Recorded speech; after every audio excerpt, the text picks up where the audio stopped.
Juggling motherhood and modern day life can be stressful and relentless, but it doesn't need to be this way. The Joy of Being podcast is the answer to maternal mental health, bringing sustainable relief and calm to hardworking mums everywhere so that you, your family and work can thrive. My name's Marina Pearson and I'm your host, transformational coach and mum who loves to interview business owners, transformational professionals and creatives to have insightful conversations about what it takes to really live a life that is thriving, fulfilling and full of joy. And today I've got some amazing news. You can now order your very own version of the Joy of Being book, supporting hardworking mums to stress less and live more. If you're the type of mum who is struggling with the burdens of motherhood or modern day life, then this will be a perfect book for you. If you're curious, you want to know more and you want to see what's up with that book, you can do so at www.marinapearson.com/order. And on today's show, I have the beautiful Gillian Fox. Gillian is somebody that I met about 7 years ago in a training with Jamie Smart. She was my mentor at the time. And when I was thinking about doing this episode, it became very clear to me that we needed one on grief because it's something that we hadn't spoken about yet. And a topic that, well, at the end of the day, it's all about the joy of being. And if we can say goodbye to somebody that we loved gracefully, with love and compassion, then there is really something that we can all learn from this. And as Gillian shares, she lost her husband all of a sudden. And we talk about what happened, her journey through that, and what's manifested at the other end. So if you have lost somebody to death and are struggling with that, then this is going to be a great episode for you. Enjoy. So welcome everybody. And on today's show, I have the beautiful Gillian. I met Gillian about 7 years ago now, I think, actually, at Jamie Smart's trainings. And she was actually my mentor at the time. She was looking in the same direction as all of these podcasts are pointing to. And so I realized I hadn't done a podcast episode on grief. And so I actually grief around death. And I wanted to bring that up in conversation because obviously this podcast is really about the joy of being, regardless of what's going on outside of us and in terms of the circumstances. So welcome, Gillian. Really amazing to have you on the show. Hi, Marina. Yeah, it's lovely to be here. And this is really a last minute one that we've just organised about half an hour ago. So this is going to be very free flow. I have no notes. I have no hardly any pre-thinking about what we're going to talk about. So let's just see where this goes. Wonderful. Well, first off, actually, I know at the time when you were working, when we met, you were very interested in grief, and I was curious about what led you down that path and what have you seen as a result of your inquiry or your reflections in this area? Yeah, I think at the time we first met, I had the experience of losing my husband when he was only 50.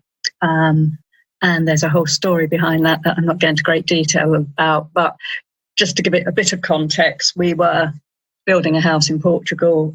We'd just retired early. We were having the most amazing time. And we were probably about halfway through the house when he got ill, and we discovered he had a brain tumour, and he died very quickly 2 months after that discovery of what was actually wrong. And that was the moment where his life ceased and my life changed completely in an instant. And that was a huge learning experience. Obviously, it was devastating to me, to his family, to his friends. But that one moment changed the course of all our lives. And it was the journey afterwards to chart where I went with the whole bereavement thing, with the grief, with the shock, with the complete rebuilding of our plans, became, well, what do I do next? how do I cope with this? There was a whole load of practical stuff. I had a house to finish. I was in Portugal. Interesting. You will appreciate that. I know you live in Spain and you've lived all over, different places in the world. So communication difficulties, etc. And I suppose the big thing that I took from that experience and really what started the inquiry into where I am now, I guess, is the discovery that I had this total, huge, bottomless well of inner strength, as I called it at the time, that was there all the time, even when it felt like I couldn't go on. I was still in touch with it, and I'd always known that there was what I call an inner strength, but I hadn't really explored, well, what is that? Where does that come from? Everybody have it? Do some people have it more than others? And that's really why I guess I felt so called to explore what we know as the three principles. That was the understanding that called to me. Like I knew it, like something resonated. This is talking about the same thing. So that's really how this whole exploration journey started. If that answers your question. Yeah. So I'm curious about what you've seen. So somebody going through this, who feels very lost, in shock. What are some of the things that you saw or have seen since that have really helped you? I think the big one for me at the moment is that any conversation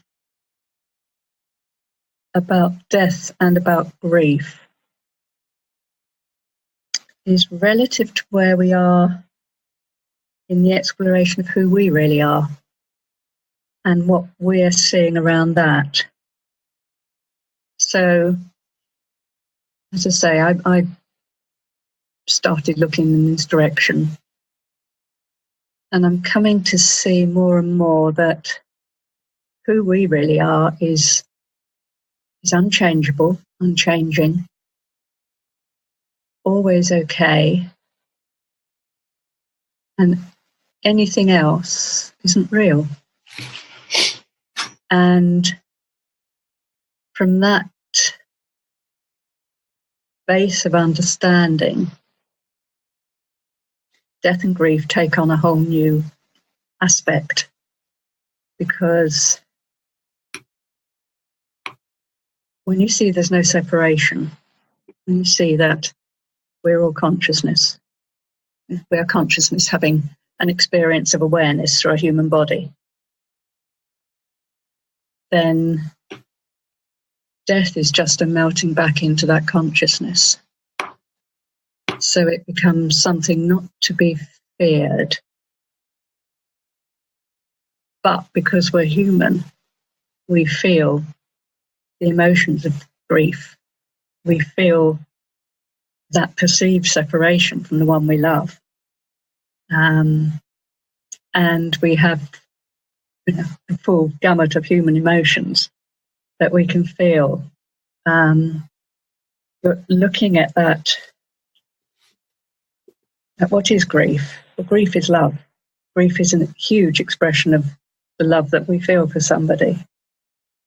And to not to be afraid of that feeling, to be able to give ourselves over fully to it, to dive into that, to look at it, to really look fully into it and just have the inquiry, what is this? And to see that it is, as I say, a deep expression of love. Can be so comforting, so allowing, because it's recognizing, the tearing out of half our heart, if you like. But it's supported by a deep understanding that we're not separated. We will in our own time melt back into that oneness, that consciousness. And in the meantime, we have some experiences to have down here.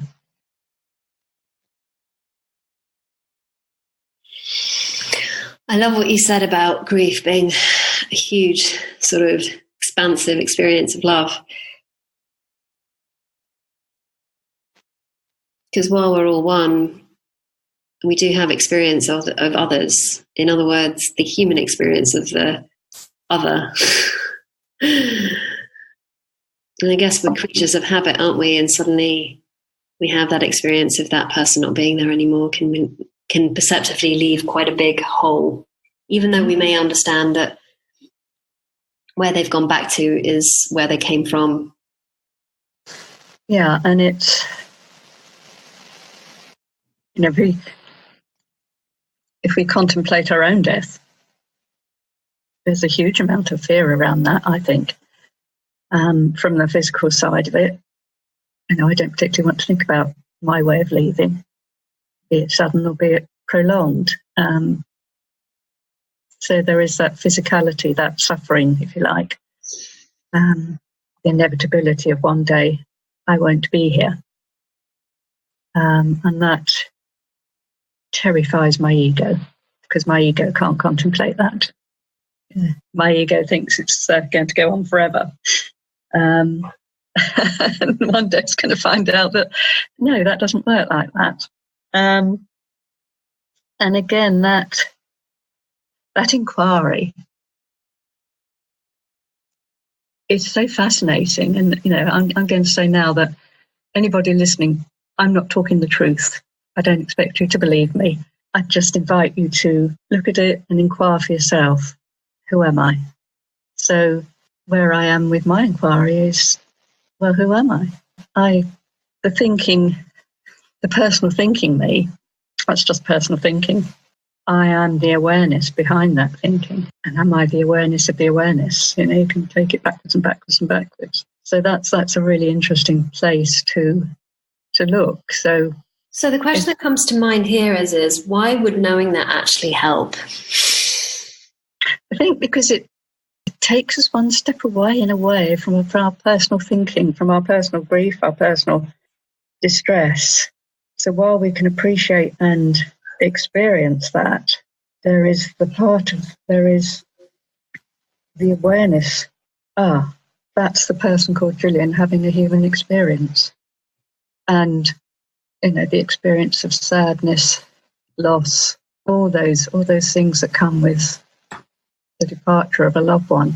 When we can find that place, that inner strength, as I referred to earlier, when we can connect with that and know that it's okay, we are okay, we are unshakable, that part of us is indestructible. That's like our compass point, that's our true north, that's our back to equilibrium in the midst of the most horrendous storms. And that to me is if I know that in my heart, not intellectually, because that's just another ego trip, but if I know that with every cell of my being, it's always there, even when I forget it. I remember having the experience of my dad dying, and I was there holding his hand when he did. And I went in to see him after he'd passed away, and it really astounded me because all of his frown lines are gone. He looked like 50 years younger. He was translucent almost. The color of his skin had changed. And I remember thinking, I wonder what's left his body. Because the body was still there, but the physiological change was enormous. And I was like, well, surely if he was just the body, then this wouldn't have changed so much. And that's when I started to have a a notion that we're not just our bodies, and that this physical self is born so that we can experience life through feeling and thought, because otherwise we can't. This body is actually here for us to have sensations and experiences, some good, some bad, some just experiences, or call it what you want, because they're supposedly all neutral. It's interesting what you say. I read, and I think it was either doctors or nurses who commented on this, that when someone dies, there is a change in their weight that cannot be explained. Oh, wow. And I wish I could remember where I saw it or read it, but it was certainly recently. And it was talking about, well, that's almost like the soul weight. You know, the soul's gone. So, yeah. That's incredible. Yeah. And it's, you know, it's true. I mean, I was with my husband when he died. I was with my dad, my mum, my aunt. So I've watched people depart. And it's just like the shells left. And it's almost like you can feel the presence depart, and you're not looking at the person anymore, you're just looking at the shell. And I think actually that helped me to drop a bit of the fear of death, is to watch that moment when the breath stops and the stillness that comes after. And, you know, if you've been with somebody that's been suffering, it's just relief. That's all there is at the time. It's just, oh, thank goodness, they're not in pain anymore. You know, and then there's that buffer, and then the personal feelings of sadness, of grief, they start coming in. But there's that moment of, they're okay now, that I personally see. And I guess they were always okay. Because if what we are is unchangeable, then it doesn't really matter what's going on. But leaving that physical body, that's very, I don't know, I just find that quite relieving.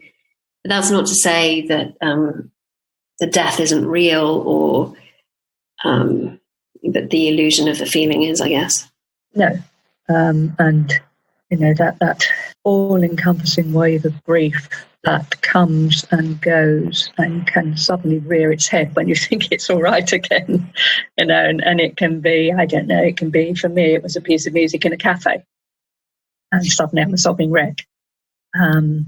Months afterwards, years afterwards sometimes.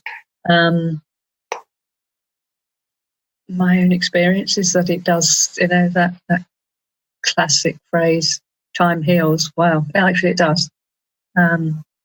You know, things fade, and then something can bring it back, because we have the power of thought. And memories are thought forward in time, and they are just as powerful sometimes as when, you know, the thing happened. Yeah, because we have the capacity for memory, right? So I guess you can bring those memories back, but they're just thought over time. Yeah, you know, and we can do it with the full sound effects. We can do it with the picture. We're amazing. We can conjure that up. It conjures itself up. You don't have to conjure it up. It's something, you know, something can trigger a memory. But it's the understanding of, that's what it is. It's a thought brought forward in time. It makes it less scary. And that, I think, that's one of the first, that is actually the first realization that I had when I started studying this was, and I've told this story many times, I had because where Jeff, my husband, and I we were living on a boat. So we spent a lot of time in boat marinas. And so every time I happened to be near a marina in my, I'm just laughing because your name's Marina, you know, in the different stages of life that I went through afterwards, I had almost a compulsory, I must be sad because Jeff and the boat aren't here anymore. I'm by myself. And one day, funny enough, with Jamie on one of his retreats, I found myself having a lovely time, sitting with some friends, just early evening. And I looked over my shoulder to where we were in Spain, and I'm sitting right next to a load of boats in a marina. And I felt nothing apart from the joy of being with the friends, and I almost went to the point of trying to manufacture the feeling of sadness, because I suddenly thought, oh, I should be sad. This always makes me sad. And it was that realization of, oh, no, actually, I'm fine. I'm really enjoying this. Because there's something to be said for the sort of how we've been conditioned. So it's almost like, if I'm not sad, that means I didn't love that person, or we make something out of that, don't we? Or we're like, if I'm not sad, it actually means that I didn't care, or I don't care. Or if I'm not sad and grieving, it means that I might forget. But that doesn't mean any of that. Unless we make it mean that. Yeah. Yeah. And it's, we have the choice of that, don't we? To a certain extent, that thought comes along and we can really get entangled with it, or we can be at peace with it. Go, yeah, but I'm fine, thanks. Pass on your way, thought. And it's not a disrespecting of the person that's gone. It's not a dismissal of the person that's gone. It's almost the love of the person that you had just brings a smile to your face and maybe a tear to your eye, but the power has left. The power of that grief has lessened, and acceptance has come and taken the place of some of the pain. And what of that acceptance? I remember listening to Bill Pettit recording, and he was sharing about his client having a massive panic attack around the fact that their partner had died. And he shared that if you accept what's happened, panic attack will go away. Or this is about you not accepting what's happened, or accept what's happened. And she just went, oh my goodness, what if I do accept what's happened? And her panic attack stopped. And I'm curious about that, about acceptance. What's been your experience of that? Yeah, it's sort of 7 stages of grief. And I'm just curious about what your take is on that. I believe that Elizabeth Kubler-Ross, after she'd written the book sometime after, regretted putting it in stages, like, this is how you do grief. I don't know how true that is. It's something I heard secondhand from somebody. Grief you do in your own way, you experience in your own way. But certainly I think acceptance is huge, because our initial thought about grief and many other things is it shouldn't be like this. Well, it is like this. Who said it shouldn't be like this? This is what's happened. This cannot be changed.